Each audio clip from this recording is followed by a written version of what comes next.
पति के सोने के बाद ननंद मुझे घूंघट उड़ाकर एक अंधेरे कमरे में बिठा देती। रात भर एक आदमी आकर मेरे हाथ पकड़कर रोता और झोली पैसों से भर देता। एक रात मैंने घूंघट में छेद किया तो उस आदमी का खौफनाक सच देखकर मेरे पैरों तले जमीन खिसक गई। नमस्कार दोस्तों, मैं विवेक वर्मा आपका अपने चैनल वर्मा स्टोरीज में आपका फिर से स्वागत करता हूं। दोस्तों, रिश्ते विश्वास की नींव पर खड़े होते हैं, लेकिन जब उसी नींव में धोखे और लालच का जहर घुल जाए तो सबसे पवित्र लगने वाले बंधन भी एक भयानक पिंजरे में बदल जाते हैं। हम अक्सर सोचते हैं कि जो इंसान दुनिया की नजरों में बहुत बड़ा और महान है, उसका हृदय भी उतना ही साफ होगा। लेकिन कई बार उजले कपड़े और महलों की चौखट के पीछे एक ऐसा घिनौना और दर्दनाक सच दफन होता है जिसे जानने के बाद इंसानियत भी शर्मसार हो जाती है। आज की कहानी एक ऐसी ही नवविवाहिता की है जिसके ससुराल में एक ऐसा खौफनाक राज छिपा था जिसने उसकी रातों की नींद उड़ा दी। यह कहानी आपको भीतर तक झकझोर देगी और सोचने पर विवश कर देगी कि दौलत के लालच में इंसान किस हद तक गिर सकता है। देवकी एक अत्यंत संस्कारी, सुशील और साधारण परिवार की कन्या थी। उसके माता पिता ने बहुत ही खोजबीन के बाद उसका विवाह शहर के एक बहुत ही संपन्न और बड़े व्यापारी संजीव के साथ तय किया था। संजीव दिखने में बहुत ही आकर्षक था और उसका शहर के बड़े बड़े लोगों में उठना बैठना था। संजीव के परिवार में उसकी एक बड़ी बहन उर्मिला भी थी जो अविवाहिता थी। देवकी के माता पिता इस रिश्ते से बहुत खुश थे कि उनकी बेटी महलों में राज करेगी। बहुत ही धूमधाम से देवकी और संजीव का विवाह संपन्न हुआ। देवकी जब अपने ससुराल आई तो इस विशाल हवेली को देखकर उसकी आंखें खुली की खुली रह गई। लेकिन कुछ ही दिनों में देवकी को उस घर का माहौल बहुत ही अजीब और दम घोटू लगने लगा। संजीव बाहर से जितना सभ्य और शांत दिखता था, घर के अंदर वह उतना ही कठोर और क्रूर था। वह अपनी बड़ी बहन उर्मिला के साथ बहुत ही बुरा बर्ताव करता था। उर्मिला घर में एक नौकरानी की तरह रहती थी। वह हमेशा डरी सहमी रहती और संजीव की तेज आवाज सुनते ही कांपने लगती थी। देवकी को यह देखकर बहुत दुख होता था, लेकिन नई शादी होने के कारण वह कुछ बोल नहीं पाती थी। हवेली में सबसे पिछले हिस्से में एक बहुत बड़ा और पुराना कमरा था जिसके दरवाजे पर हमेशा एक भारी ताला लगा रहता था। देवकी ने एक दिन संजीव से उस कमरे के बारे में पूछा तो संजीव ने बहुत ही रूखे स्वर में कहा था, वह हमारे पुश्तैनी कबाड़ का कमरा है। उस तरफ जाने की कोई आवश्यकता नहीं है। इस घर के नियमों का पालन करना सीखो देवकी। विवाह को लगभग एक महीना बीत चुका था। एक रात संजीव अपने व्यापार के किसी काम से बहुत थका हुआ आया और गहरी नींद में सो गया। रात के लगभग 1 बज रहे थे। अचानक देवकी के कमरे का दरवाजा बहुत ही धीरे से खुला। देवकी की नींद टूट गई। उसने देखा कि उर्मिला दीदी हाथ में एक पुरानी लेकिन बहुत ही कीमती हरी रेशमी साड़ी और एक भारी घूंघट वाला दुपट्टा लेकर खड़ी थी। उर्मिला का पूरा शरीर कांप रहा था और उसकी आंखों में आंसू थे। दीदी, क्या हुआ? इतनी रात को आप यहाँ? देवकी ने घबराते हुए धीमी आवाज में पूछा। उर्मिला ने देवकी के मुंह पर हाथ रख दिया और फुसफुसाते हुए बोली, चुप रहो देवकी, संजीव जाग जाएगा। मेरी बात ध्यान से सुनो और जो मैं कह रही हूँ वह चुपचाप करो। ये हरी साड़ी पहन लो और यह घूंघट ओढ़ लो। तुम्हें मेरे साथ पिछले हिस्से वाले कमरे में चलना होगा। देवकी सन्न रह गई। पिछले हिस्से में? लेकिन संजीव ने तो वहां जाने से मना किया है और इतनी रात को मैं साड़ी क्यों पहनूं? उर्मिला जमीन पर घुटनों के बल बैठ गई और देवकी के पैर पकड़कर रोने लगी। भगवान के लिए मेरी बात मान लो देवकी, अगर तुमने आज मेरी बात नहीं मानी तो इस घर में बहुत बड़ा अनर्थ हो जाएगा। यह हमारे कुल देवता का एक पुराना अनुष्ठान है। तुम्हें बस वहां 1 घंटे के लिए बैठना है। तुम अपना घूंघट बिल्कुल मत उठाना और चाहे कुछ भी हो जाए, एक शब्द भी मत बोलना। मैं तुम्हारे हाथ जोड़ती हूँ। देवकी बहुत बुरी तरह डर गई थी, लेकिन अपनी ननद को इस तरह गिड़गिड़ाते देखकर वह मना नहीं कर पाई। उसने कांपते हाथों से वह हरी साड़ी पहनी और लंबा घूंघट ओढ़ लिया, जिससे उसका चेहरा पूरी तरह छिप गया। उर्मिला देवकी का हाथ पकड़कर उसे पिछले हिस्से वाले बंद कमरे की तरफ ले गई। उर्मिला ने अपनी कमर से चाबी निकाली और ताला खोला। कमरे के अंदर गुप्त अंधेरा था। एक कोने में केवल एक छोटी सी मोमबत्ती जल रही थी। उर्मिला ने देवकी को कमरे के बीचों बीच एक पुरानी लेकिन नक्काशीदार कुर्सी पर बैठा दिया। चुपचाप यहीं बैठी रहना, बिल्कुल आवाज मत करना। यह कहकर उर्मिला कमरे से बाहर चली गई और उसने बाहर से दरवाजा बंद कर दिया। देवकी का दिल जोरों से धड़क रहा था। उसे समझ नहीं आ रहा था कि यह कैसा अनुष्ठान है। तभी कमरे के दूसरे कोने से किसी के कदमों की आहट हुई। कोई उस अंधेरे से निकलकर देवकी की तरफ आ रहा था। वह एक आदमी था देवकी डर के मारे कांपने लगी। वह आदमी धीरे धीरे देवकी के पास आया और अचानक वह देवकी के कदमों में जमीन पर बैठ गया। उसने देवकी के दोनों हाथ अपने हाथों में ले लिए। उस आदमी के हाथ बहुत ही खुरदुरे और ठंडे थे, और फिर वह आदमी फूट फूट कर रोने लगा। उसकी सिसकियों में इतना भयंकर दर्द था कि देवकी का हृदय कांप उठा। तुम आ गई, मुझे पता था तुम मुझे छोड़कर नहीं जा सकती। मैं तुम्हारे बिना बहुत अकेला हूं। उस आदमी की आवाज बहुत ही भारी और लड़खड़ाती हुई थी। वह आदमी लगभग 1 घंटे तक देवकी के हाथ पकड़े जमीन पर बैठा रोता रहा। देवकी को उर्मिला की कसम याद थी, इसलिए वह पत्थर की मूरत बनी बैठी रही और उसने घूंघट नहीं उठाया। 1 घंटे बाद उस आदमी ने अपनी जेब से रुपयों की गड्डियां और कुछ सोने के पुराने सिक्के निकाले और देवकी की झोली में डाल दिए। यह सब तुम्हारे लिए है। मैं जानता हूँ तुम्हें यह सब बहुत पसंद है। अगले हफ्ते फिर आना। यह कहकर वह आदमी वापस उस अंधेरे कोने में चला गया। कुछ ही देर बाद उर्मिला ने दरवाजा खोला और देवकी को चुपचाप उसके कमरे में वापस ले आई। उर्मिला ने वो सारे पैसे और सिक्के देवकी से ले लिए और उसे कसम दी कि वह यह बात संजीव या किसी और को कभी नहीं बताएगी। देवकी पूरी रात सो नहीं पाई। यह कैसा पागलपन था? वह आदमी कौन था? वह रो क्यों रहा था? और उर्मिला दीदी यह सब संजीव से छुप कर क्यों करवा रही थी? यह सिलसिला हर हफ्ते चलने लगा। हर शनिवार की रात जब संजीव गहरी नींद में होता, उर्मिला देवकी को वही हरी साड़ी पहनाकर उस कमरे में ले जाती। वह आदमी आता, देवकी का हाथ पकड़कर रोता और जाते समय उसकी झोली में ढेरों पैसे डाल जाता। उर्मिला वे सारे पैसे देवकी से ले लेती थी। देवकी अंदर ही अंदर घुटने लगी थी। उसे लगने लगा था कि वह किसी बहुत बड़े और घिनौने षड्यंत्र का हिस्सा बन चुकी है। उसे यह भी डर था कि अगर संजीव को यह बात पता चल गई तो वह उसे घर से निकाल देगा। देवकी ने तय कर लिया कि अब वह और अंधेरे में नहीं रहेगी। उसे इस राज से पर्दा उठाना ही होगा। अगले शनिवार की रात जब उर्मिला ने देवकी को घूंघट ओढ़ाया तो देवकी ने बहुत ही चालाकी से उस दुपट्टे के बीचों बीच एक छोटा सा छेद कर लिया है ताकि वह बाहर का नजारा देख सके। उर्मिला ने हमेशा की तरह देवकी को उस कमरे में बिठाया और दरवाजा बंद कर दिया। कुछ देर बाद वह आदमी अंधेरे से बाहर आया। देवकी ने अपने धड़कते हुए दिल को संभाला और उस छोटे से छेद से उस आदमी के चेहरे की तरफ देखा। मोमबत्ती की हल्की रोशनी जब उस आदमी के चेहरे पर पड़ी तो देवकी की चीख उसके गले में ही घुट कर रह गई। उसका पूरा शरीर बर्फ की तरह सुन्न पड़ गया और उसकी आंखों से खौफ के आंसू बहने लगे। वह आदमी कोई अजनबी या कोई तांत्रिक नहीं था। उस आदमी का चेहरा बुरी तरह से जला हुआ था। उसके चेहरे पर आग के भयानक निशान थे, लेकिन उस जले हुए चेहरे के बावजूद देवकी ने उसे तुरंत पहचान लिया। वह आदमी संजीव का बड़ा भाई भास्कर था। देवकी ने हवेली के मुख्य कक्ष में एक बहुत बड़ी तस्वीर देखी थी जिसमें संजीव एक बहुत ही सौम्य और बड़े इंसान के साथ खड़ा था। संजीव ने बताया था कि वह उसके बड़े भाई भास्कर है, जिसका 10 साल पहले कारखाने में आग लगने से निधन हो गया था।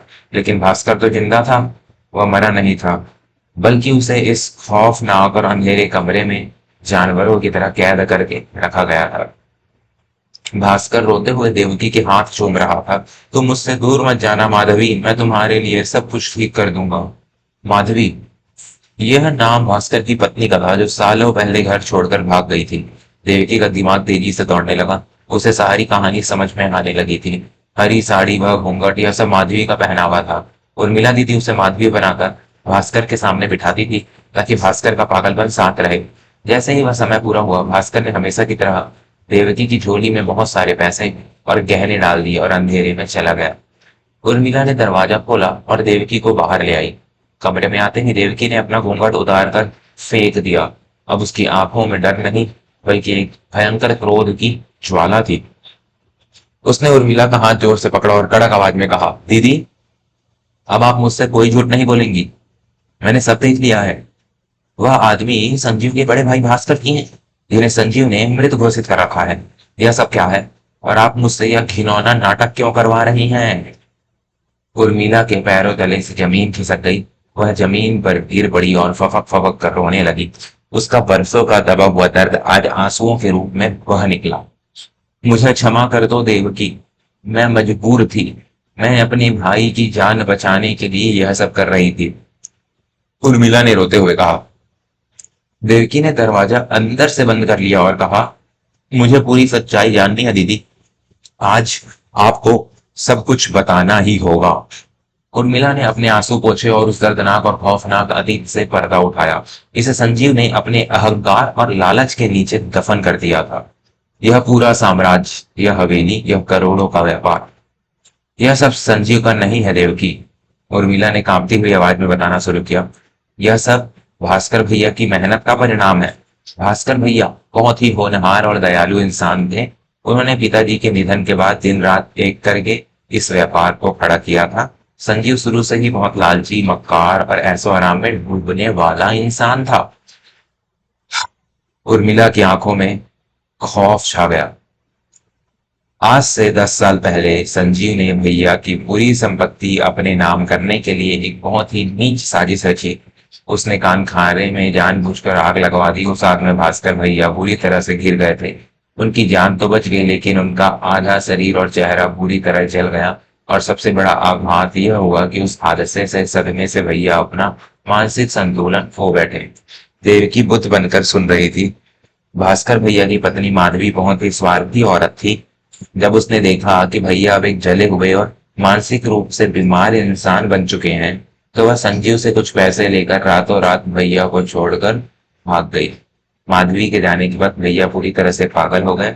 संजीव ने इस स्थिति का फायदा उठाया।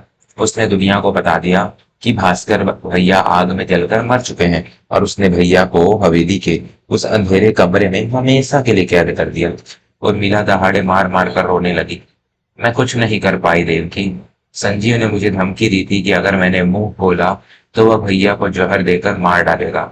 भास्कर भैया अपनी पत्नी माधवी को बहुत प्यार करते थे। वे सदमे में माधवी को ही पुकारते रहते थे। भैया के पास कारखाने का वह पुराना गुप्त खजाना था, इसके बारे में संजीव को नहीं पता था। जब से तुम इस घर में आई हो, मैंने देखा है कि तुम्हारी लंबाई और कद काठी बिल्कुल माधवी जैसी है। उर्मिला ने देवकी के हाथ पकड़ लिए।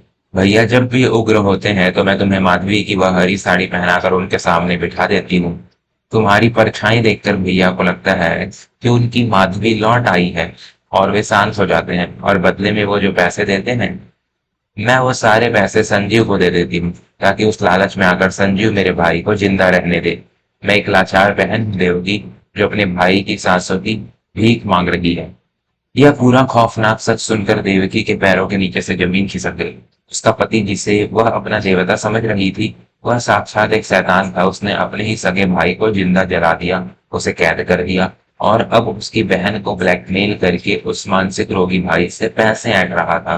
देवकी का खून खौल उठा।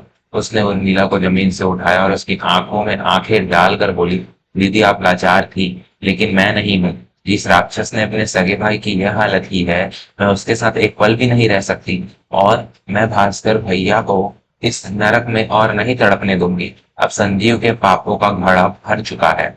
अगली सुबह जब संजीव अपने व्यापार के काम से बाहर गया, तो देवकी ने एक बहुत ही साहसिक कदम उठाया। उसने उर्मिला की मदद से हवेली के पुराने और भरोसेमंद वकील श्रीमान गोखले जी को गुप्त रूप से घर बुलाया। गोखले जी भास्कर के बहुत वफादार थे, लेकिन संजीव ने उन्हें भी भास्कर की मौत का झूठ बोलकर किनारे कर दिया था। जब गोखले जी ने उस बंद कमरे में भास्कर को जिंदा और उस दर्दनाक हालत में देखा, तो उनकी आंखों से आंसू छलक पड़े। यह संजीव इतना बड़ा दरिंदा निकलेगा, मैंने कभी नहीं सोचा था, गोखले जी ने क्रोधित होते हुए कहा। देवकी ने गोखले जी के साथ मिलकर शहर के सबसे बड़े पुलिस अधिकारी से संपर्क किया। उन्होंने भास्कर की हालत, संजीव के अत्याचार और उर्मिला के बयानों को दस्तावेजों के साथ पुलिस के सामने पेश किया। उसी शाम संजीव बहुत ही शान से अपनी गाड़ी में बैठकर हवेली लौटा। उसे लगा कि उसका साम्राज्य हमेशा की तरह सुरक्षित है, लेकिन जैसे ही उसने हवेली के दरवाजे में कदम रखा, उसे चारों तरफ से पुलिस ने घेर लिया। संजीव कुमार, आपको अपने सगे भाई की हत्या के प्रयास, उसे बंधक बनाने और धोखाधड़ी के आरोप में गिरफ्तार किया जाता है, पुलिस अधिकारी ने कड़क आवाज में कहा। संजीव का चेहरा पीला पड़ गया। उसका सारा घमंड एक पल में चकनाचूर हो गया। उसने देवकी और उर्मिला को पुलिस के पीछे खड़े देखा। तुम दोनों ने मिलकर मेरे खिलाफ षड्यंत्र रचा है। मैं तुम्हें जिंदा नहीं छोड़ूंगा। संजीव पागलों की तरफ चिल्लाने लगा। देवकी आगे आई और उसने संजीव के मुंह पर एक जोरदार तमाचा मारा। तमाचे की गूंज से पूरी हवेली सन्न रह गई।